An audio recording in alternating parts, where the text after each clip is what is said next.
Pozdravljeni!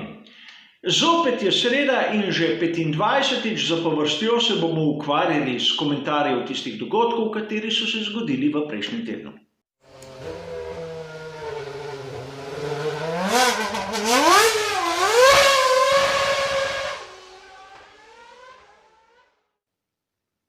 Seveda, glavna udarna novica je bila tista napoved Honde kot proizvajalca pogonskih sklopov, da po koncu sezone 2021 ne bodo več prisotni v Formuli 1. A o tem smo že govorili dovolj. Danes bomo našo pozornost posvetili drugim dejstvom, drugim dogodkom. Kot ponavadi vse originalne bližnjice dobite v opisu, a lotimo se raje prvega izmed 4 sklopov, katerega bom predstavil danes.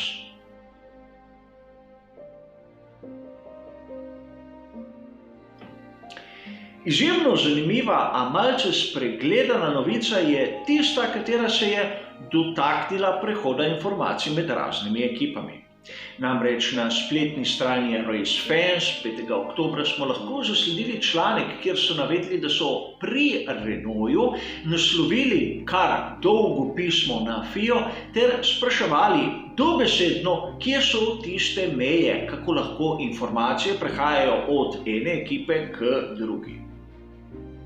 Nicolas Tombazis je imel kar ogromno dela, da je mi odgovoril, kajti zanimalo jih je točna definicija, kako se tisti LTC oziroma Listed Team Components lahko smatrajo kot avtorsko zaščitena dela. Ni jih samo zanimalo, kako lahko ekipa zaščiti svojo intelektualno lastnino, ampak tudi, kaj se zgodi, če dve različni ekipi uporabljata isti vetrovnik. Zanimalo jih je tudi, kako zaščitijo ekipe obliko svojih komponent, naprimer, ko so bolidi na razstavi, ko so te bolidi v sami tovarni in ne samo na progi. Namreč spomnimo vseh dogodkov okrog ekipe Racing Point bolida RP20 in kako so trdili pri Racing Pointu, da so vzeli za navdih Mercedes 2V10 in da so kompleten bolid praktično rekonstruirali samo po fotografijah. Mnogi se s tem niso strinjali oziroma so malo dvomili, da je to mogoče, a sedaj pri Renaultu so zahtevali pojasnila, kje je meja, do kje je, recimo temu, vohunjenje dovoljeno in od kje naprej je prepovedano. Zanimivo je tudi nekaj drugega. Spraševali so, ali je dovoljeno, naprimer, skopirati neko rešitev samo v testne namene, tako da bi ekipa ugotovila določene kvalitete neke rešitve, katero pa potem na dirki nikoli ne bi uporabila. In seveda Cyril Abiteboul je na koncu tudi priznal, da je dobil vse odgovore, katere pa upa, da bodo nam, javnosti, predstavljeni čim prej.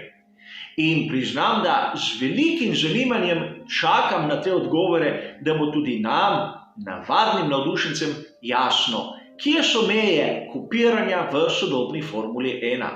In zadeva okrog Racing Pointa in tega navdihnjenega RP20, kot smo videli, še zdaleč ni končana.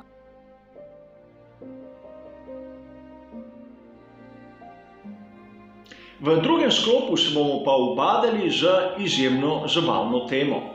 Namreč na eni in isti spletni strani motorsport.com istega dne, 5. oktobra, smo lahko zasledili kar 2 članka, katera sta se dotaknila iste teme.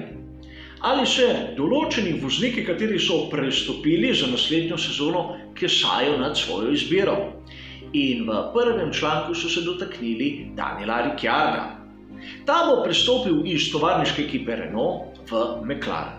In seveda nekje od velike nagrade Belgije naprej smo opazili, da pri tovarniški ekipi Renault kažejo kar dobre znake, da so našli tisto pravo pot.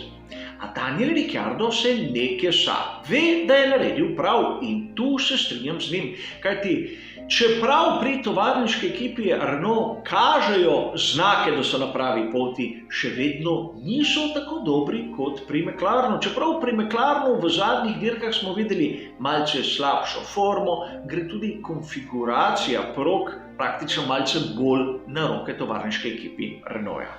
Še posebej, ko bodo pri McLarenu v naslednji sezoni imeli pogonske sklope Mercedes, bomo lahko videli, da bodo pri McLarenu bistveno bolj konkurenčni. Vsaj na tisto, kar smo videli letos. In že letos so praktično prvi izmed zasledovalcev, če smo si iskreni.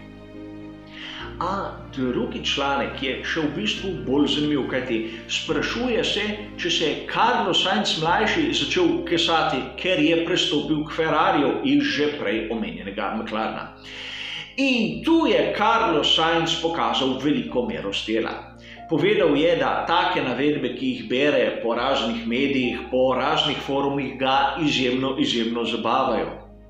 On je v sezoni 2020 član ekipe McLaren in ne razmišlja o tistem, kar se bo zgodilo v naslednji sezoni 2021, ko bo prestopil v Ferrari. In seveda vse te navedbe, da naj bi se na smrt kesal svoje izbire, jemlje z veliko dozo humorja. Kar je tudi prav po svoje, zakaj bi ga skrbelo, kar bo drugo sezono, če se lahko že v tej dokaže kot dober voznik, kar nedvomno je. A zanimivo je tudi nekaj drugega. Tako Ricciardo kot Sainz hvalita svoje sedanje ekipe, kar kaže na tisto nekako voljo politične korektnosti, ki jo imajo vsi vozniki v Formuli 1. Praktično nihče se ne postavi proti tisti ekipi, za katero vozi v danem trenutku in nekako zadeva izjemno razumljiva. A oba članka v isti spletni strani na isti dan sta bila izjemno zanimivo za prebrati.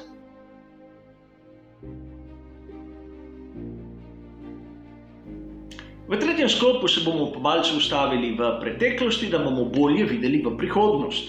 Namreč znano je, da v naslednji sezoni se bo ekipa Racing Point preimenovala v Aston Martin. In tudi njihova barvna shema se bo spremenila, namreč dodali bodo tisto klasično zeleno British Racing Green. In verjetno tudi zaradi tega so na uradni spletni strani Formule 1 f1.com 3. oktobra objavili članek, kjer so navedli 8 najlepših zelenih bolidov v zgodovini Formule 1. In tu ne gre samo za tiste bolide, katere so imeli British Racing Green kot nacionalno barvo, ampak tudi tisti, ki so bili zeleni zaradi samega pokrovitelja. Problem je v tem, da po mojem osebnem mnenju je avtor samo v iskalnik vpisal besede kot zeleni bolid Formule 1 in dobesedno prepisal prvih 8 zadetkov. Seveda, okusi so lahko različni in priznam, da sem sam izjemno zahtevan pri takih zadevah, a vseeno pričakoval sem bistveno več, predvsem od uradne strani Formule 1.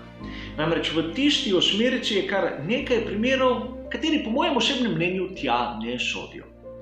In seveda navesti bolide ekipe Caterham je seveda izjemno enostavno, kajti že po obliki, ampak tudi po barvi meni osebno niso bili estetski. A seveda treba je navesti tudi, kaj so vse izpustili. Naprimer, enkratne, fantastične bolide BRM. Ekipa, ki je bila svoje čase pojem v Formuli 1, katera ima tudi svojo značilno zeleno barvo in katera je imela na svojih bolidih v kasnejših letih oranžen nos. In seveda to je bilo nekaj tako značilnega, da so v preteklosti pri Roverju naredili celo serijo cestnih avtomobilov Rover 200 BRM, kateri so posnemali to barvno shemo. Po mojem osebnem mnenju nekaj izjemno prijetnega na oko, a avtorja tega članka to ni presenetilo. Seveda lahko ne pozna niti ekipe BRM in v to se ne bom spuščal, a verjetno bi moral poznati ekipo Cooper.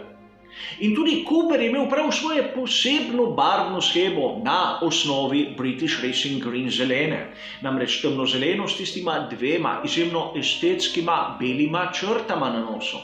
A tudi o tem ne duha in ne sluha.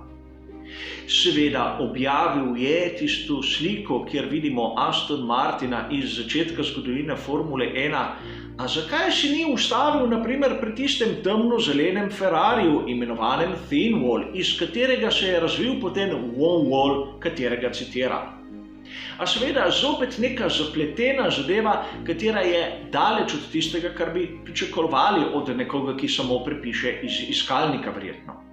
In na to še kronski dokaz iz 60 let, katera so bila praktično pojem tiste zelene barve v Formuli 1.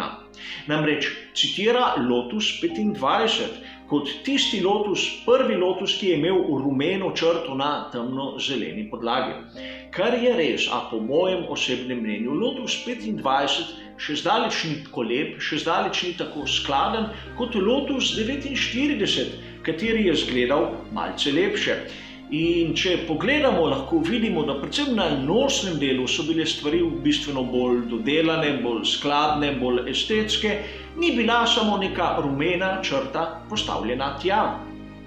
A avtor ima seveda dosti primerov iz ekipe Lotus, kajti Lotus je bil dolga leta zaščitni znak britanske prisotnosti v Formuli 1, seveda še zdaleč ne edina ekipa, da smo si na jasnem.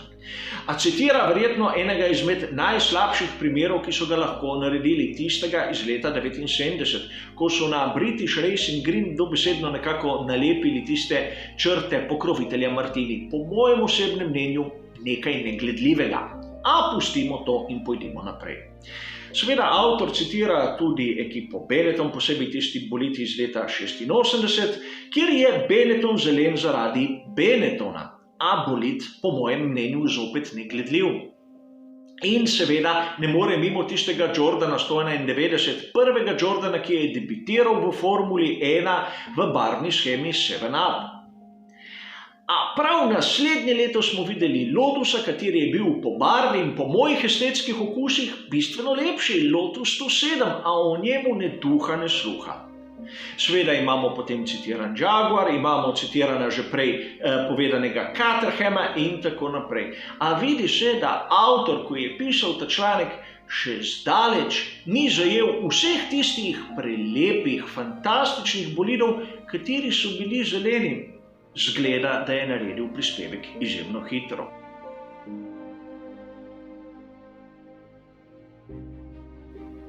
Za konec se bomo pa ustavili zopet pri Hondi, Red Bullu, Maxu Verstappenu ter Chrisu Hornerju.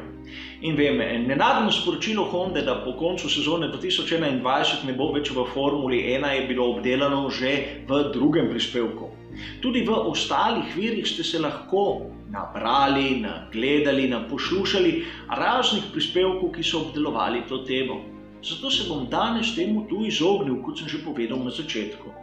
A kljub vsemu na spletni strani autosport.com 6. oktobra smo lahko zasledili zanimiv članek, kateri kaže malce v drugačni luči ozadje dogajanja okrog tega odhoda. Namreč mnogi avtorji so trdili, da s tem, ko je Red Bull izgubil Hondo in govorimo 2022 in naprej, bo lahko Max Verstappen tudi zapustil to ekipo. Namreč razdrl bi lahko dolgoletno pogodbo. A Chris Horner trdi, da pogodba med Maxom Verstappenom in Red Bullom nima te klauzule, da mora biti prisotna Honda, ukolikor želi Max nadaljevati z njimi kariero. Pogodba je sicer zaupne narave. Mi, navdušenci, nikoli ne bomo imeli tistega privilegija, da bi lahko prebrali vse člene in vse pogoje, katere se morajo izpolniti, ukolikor hočeta obe strani biti zadovoljne. A po mojem osnovnem znanju navadnega navdušenca ponavadi v takih pogodbah so pogoji, a niso vezani na določenega dobavitelja. Ponavadi gre za neke pogoje vezane na rezultate. Namreč vsak voznik ima lahko določeno število dirk, v katerih morajo doseči določene rezultate, da ekipa ne more razdreti kar tako pogodbe z njim. In seveda tudi v obratnem primeru. Če ekipa po določenem številu dirk med konstruktorji ni na nekem mestu, lahko voznik enostransko razdre pogodbo. O tem sem slišal zgodbe, seveda nobene izmed teh pogodb nisem videl.